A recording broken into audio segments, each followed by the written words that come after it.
Hello viewers, welcome to our channel. నేను మీ చరణ్ పరిమి. తాజాగా 'సర్దార్ 2' అనే సినిమా షూటింగ్ జరుగుతూ ఉందనమాట. అయితే ఆ షూటింగ్‌లో అనుకోని అపశృతి జరిగిందనమాట. ఇప్పుడు ఈ అపశృతి ఏంటి? దాని గురించి మనం మాట్లాడుకుందాం. ఆహ్, 'సర్దార్ 2' 'సర్దార్' సినిమా తెలుసు కదా! గతంలో 'కార్తీ' అద్భుతమైన సినిమా అది. 'కార్తీ' హీరోగా చేశాడు. ఆ సినిమా తెలుగులోను, తమిళ్‌లోను 2 భాషల్లో బ్లాక్ బస్టర్ అయింది. ఆ సినిమా ముఖ్యంగా ఆ థీమ్ గూడా చాలా బావుంటుందనమాట. అది ఒక వాటర్, వాటర్‌కి సంబంధించి కార్పొరేట్ కంపెనీలు ఎలా అవి బిజినెస్ చేస్తాయి, వాటిని ఎలా గుప్పెట్లో పెట్టుకుంటాయి అనేది చాలా మంచి కంటెంట్ తోటి డైరెక్టర్ మిత్రన్ అద్భుతమైన సినిమా తీశాడు. అయితే తర్వాత ఆ సినిమా షూటింగ్ అయిపోయిన తర్వాత అద్భుతంగా అది రిజల్ట్ వచ్చింది.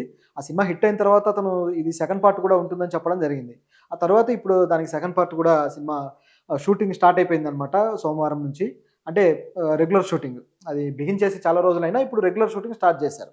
ఈ రెగ్యులర్ షూటింగ్ జరుగుతూ ఉండగా ముందు యాక్షన్ సీక్వెన్స్‌లు తీస్తూ ఉన్నారు. 'కార్తీ' అండ్ అలాగే చాలామంది ఫైటర్స్, ఫైట్ మాస్టర్‌లందరూ దాంట్లో పాల్గొన్నారు. ఈ పాల్గొన్న దాంట్లో అనుకోకుండా ఒక అపశృతి జరిగింది. ఒక ప్రమాదం జరిగి ఫైటర్ స్టంట్ అసిస్టెంట్ అనమాట. అతను ఎజుమలై అతని పేరు. అతను అనుకోకుండా ప్రమాదవశాత్తు చనిపోయాడు. ఒక సినిమా షూటింగ్‌లో ఫైటర్ చనిపోవడం అంటే ఇది చాలా ఘోరమైన విషయం. ఎందుకంటే ఆహ్, నిజానికి ఇలాంటివి ఎప్పుడో కానీ జరుగుతూ ఉంటాయి. గతంలో అయితే అసలు లేవు, ఇలా జరిగేవి కాదు.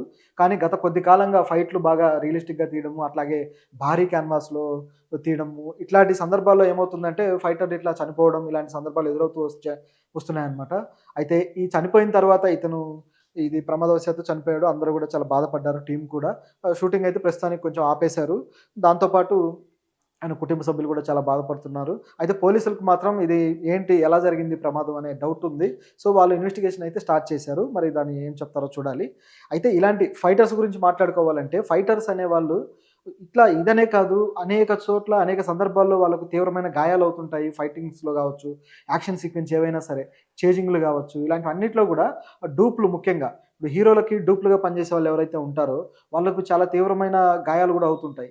మరీ ప్రమాదంగా ఉన్న సన్నివేశం ఏదన్నా ఉందంటే స్టంట్‌లో, అది హీరో పెర్ఫార్మ్ చేయడు. డూప్ వస్తాడు. డూప్ క్యారెక్టరే అతను హీరోలాగా అతను పెర్ఫార్మ్ చేస్తాడనమాట. సో, వాళ్ళకి ఎంత సెక్యూరిటీ ఉంటుంది ఈ ప్రొఫెషన్‌లో, ఈ ఫైటింగ్‌లో, వాళ్ళ ప్రాణానికి ఎవరు బాధ్యత తీసుకోవాలి అనే విషయం చాలా రోజుల నుంచి మన దగ్గర, మన ఇండియన్ ఫిల్మ్ మేకింగ్‌లో చాలా విమర్శలు ఎదుర్కొంటూ వస్తుంది.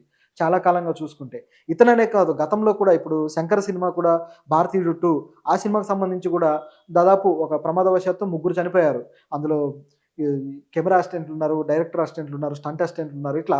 సో, వీళ్ళు చనిపోవడంతోటి ఆ సినిమా షూటింగ్ గూడా ఆగిపోయింది. అది వివాదమైంది. తర్వాత మళ్ళీ షూటింగ్ స్టార్ట్ జేయడానికి సంవత్సరాల తరబడి టైం పట్టి చివరికి ఎలాగో కంప్లీట్ చేసి తీసుకురాగలిగారు.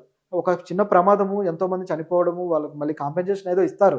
కానీ ఇంత ఘోరంగా జరగటానికి కారణాలేంటి? ఆ షూటింగ్‌లో సరైన ఆహ్, కట్టుదిట్టమైన ఏర్పాట్లు చేసుకోరా?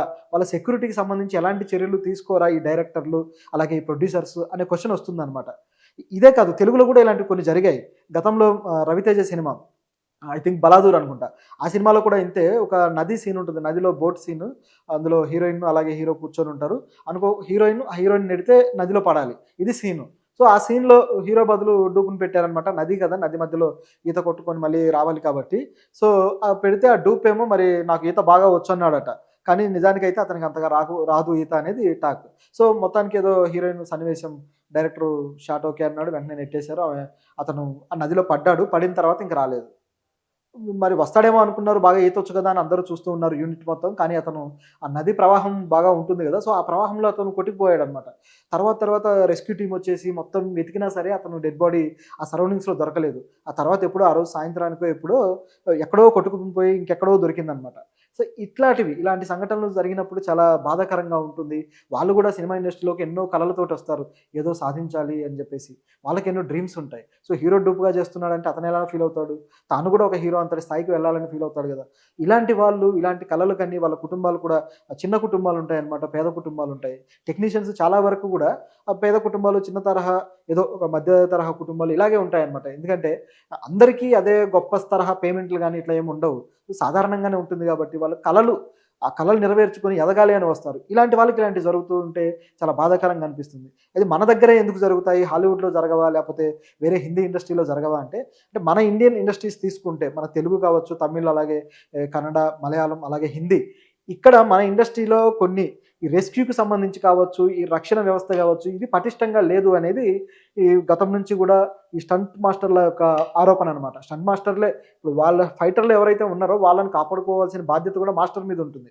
ఎవరైతే దానికి క్యాపబుల్లో, ఎవరైతే సత్తా ఉన్నవాళ్ళో వాళ్ళని మాత్రమే ఆ పొజిషన్‌లో పెడతారు కాబట్టి ఆ స్టంట్ ఏదైతే ఉందో, ఆ సత్తా ఉన్న ఫైటరే చేస్తాడు కాబట్టి, సో వాళ్ళని ఎంచుకోవాల్సింది, వాళ్ళని అక్కడ పెట్టాల్సింది వాళ్ళ మాస్టర్ కాబట్టి, ఆయన అది బాధ్యత తీసుకుంటాడు. కానీ ఈ మాస్టర్లు ప్రస్తుతం ఏం ఆరోపిస్తున్నారంటే, గత కొద్ది కాలంగా గూడా, మన దగ్గర ఇలాంటి ఒక రక్షణ వ్యవస్థ పర్ఫెక్ట్‌గా లేదు. దానివల్ల స్టంట్ కొరియోగ్రాఫర్‌లు గావచ్చు, అలాగే స్టంట్ అసిస్టెంట్లు గావచ్చు, వీళ్ళంతా తమ ప్రాణాలతో చెలగాటమాడుతూ ఫైట్ చేయాల్సొస్తుంది. తమ ప్రాణాలనే పణంగా పెడుతున్నారు ఈ స్టంట్స్ విషయంలో అనేది వీళ్ళ ఆరోపణ అనమాట. దీనికి సంబంధించి గతంలో గూడా ఐ థింక్ డిస్కవరీ ఛానెల్‌లో అనుకుంటా వాళ్ళు ఒక డాక్యుమెంటరీ గూడా చేశారు. ఏంటంటే ఇండియన్ ఇండస్ట్రీలో స్టంట్స్ ఎలా ఉన్నాయి? అట్లాగే హాలీవుడ్ ఇండస్ట్రీలో స్టంట్స్‌కి సంబంధించి వాళ్ళెలాంటి జాగ్రత్తలు తీసుకుంటున్నారు? ముఖ్యంగా ఈ జాగ్రత్తలు, ముందు జాగ్రత్తలకు సంబంధించి వాళ్ళొక డాక్యుమెంటరీ గూడా చేయడం జరిగింది. సో, అందులో కొన్ని విషయాలు వాళ్ళు ఏం వెల్లడించారంటే, ఇండియన్ ఇండస్ట్రీలో ఈ రక్షణ వ్యవస్థకు సంబంధించి సరైన ప్రణాళికలుండవు, సరైన ముందు జాగ్రత్తలు ఉండవు. కానీ హాలీవుడ్‌లో అలా కాదు. అన్నీ కూడా ముందు జాగ్రత్తలుంటాయి. చాలా కేర్‌ఫుల్‌గా ఉంటారని చెప్పడం జరిగిందనమాట. ఈ హాలీవుడ్ స్టంట్ కొరియోగ్రాఫర్స్. అట్లాగే ఇన్స్యూరెన్స్ గూడా. ఇప్పుడు ఈ చనిపోయే వ్యక్తికి ఈ కంపెనీ నుంచి ఏదైతే ప్రొడక్షన్ హౌస్ ఉందో, ఈ ప్రొడక్షన్ హౌస్ నుంచి ఎంతో కొంత అమౌంట్ ఇస్తారు. ఓకే. వాళ్ళు కాంప్రమైజ్ అవుతారు. బానే ఉంటుంది. కానీ ఫైటర్స్ లైఫ్‌కి సెక్యూరిటీ ఏంటి? అలాగే ఫైటర్స్ కుటుంబాలకి ఇప్పుడు వీళ్ళు డబ్బులు ఇవ్వగానే అయిపోదు గదా! సో, ఆ కుటుంబాలకు ఒక సెక్యూరిటీ ఉండాలి. దానికి సంబంధించి ఒక ఇన్స్యూరెన్స్ అనేది ఉంటే బావుంటుంది అని జెప్పేసి ఆ ప్రతిపాదన గూడా ఉంది. కానీ మన దగ్గర జరగట్లేదు. అదే హాలీవుడ్‌లో అయితే ఖచ్చితంగా ఇన్స్యూరెన్స్ అనేది చేయిస్తారు. ఇప్పుడు మన దగ్గర ఏంటంటే కేవలం సెట్లేసి ఆ సెట్‌లకి ఇన్స్యూరెన్స్ జేయిస్తారు. తర్వాత వాటిని షూటింగ్ అయిపోయినాక తగలెట్టేసి ఇన్స్యూరెన్స్ కలెక్ట్ జేసుకునే బాపతులు గూడా మనం కొన్ని జూసాం. కానీ ఈ ఫైటర్స్ వీళ్ళ ప్రాణాలతో చెలగటం వీళ్ళకి గదా ఇన్స్యూరెన్స్ కావాలి. సో, వీళ్ళకి చేయించకపోవడం ఎంత దుర్మార్గం. ఇలాంటి సిస్టమాటిక్ వే మన దగ్గర రావాలి. హాలీవుడ్‌లో మాత్రం అది ఉంది. నిజానికి ఇలాంటి ఒక ఉదాహరణ జోక్ అనమాట. ఏదంటే 'Jackie Chan' world famous martial artist and గొప్ప హీరో, గొప్ప ఫైటర్. ఈయన ఎన్నో స్టంట్స్ చేస్తుంటాడు. ఎన్నో ప్రమాదకరమైన స్టంట్స్ తన జీవితంలో చేశారు. ఆయన కూడా తన ఫైట్స్‌కి సంబంధించి ఇన్స్యూరెన్స్ చేయిస్తారట. అది 'జాకీ చాన్‌కి' అలాగే ఆయన ఫైట్ కొరియోగ్రాఫర్స్ మిగతా వాళ్ళకి, అసిస్టెంట్‌లకి అందరికీ కూడా ఇన్స్యూరెన్స్ చేయిస్తాడట.